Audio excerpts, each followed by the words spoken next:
Hello guys, আপনাদেরকে আসলে এমন একটা জিনিস আসলে দেখাবো আমি, আপনারা অবাক হয়ে যাবেন। আমার সামনে আসলে যে কুকুরটা দেখতে পাচ্ছেন, এটা যাই তাই কুকুর না, এটা আমাদের কণ্ঠশিল্পী মমতাজের কুকুর। আসলে এই কুকুরটাকে সে অনেক ভালোবাসতো, তার বাড়ি থাকতো গেটের সামনে অল টাইম। কিন্তু শিল্পী মমতাজকে ধরার পরে আসলে এই কুত্তাটাকে আসলে কেউ খেতে ভরতে দেয় না, এখন বাড়ি কেউ নাই।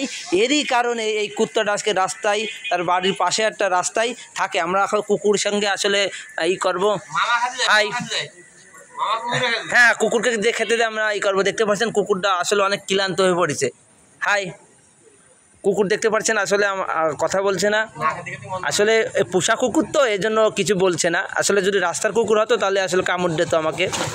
কিন্তু মূলত এই যে কুকুরটা আসলে এখানে আসলে রয়েছে, আসলে শিল্পী মমতাজে সব কাছের কুকুর।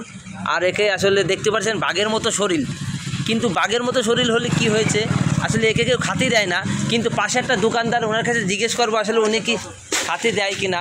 আচ্ছা, এই যে কুকুরটা শিল্পী মমতাজের, আপনি কি এনাকে খাতি দেন? আমি খাতি দিই। কেন খাতি দেন? গরুর মাংস ছাড়াও খায় না। গরুর মাংস? গরুর মাংস। আচ্ছা, শিল্পী মমতাজের তো মেলা টাকা ছিল, সে গরু খাওয়াতো, কিন্তু আপনি ফ্রি কেন খাওয়াবেন? আপনি কি ফ্রি ফ্রি খাওয়ান?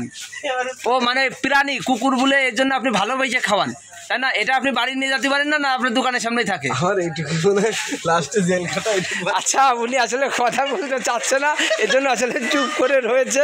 কিন্তু আসলে দুঃখের বিষয়, উনি আসলে ভালোবেসে কুত্তাটাকে খাওয়ায়। কুকুর প্রাণী মানুষ, কেউ অবহেলা করতে হয় না, এর জন্য মূলত উনি খাওয়ায়। কিন্তু মমতাজের কুত্তা আসলে দেখতে পাচ্ছেন না, আসলে তার গায়েটায় ময়লা হয়ে গেছে। কিন্তু একসময় মমতাজ একে কোলে করে নিয়ে পোষতো, কাছে গরুর মাংস খাওয়াতো, অনেক কিছু খাওয়াতো।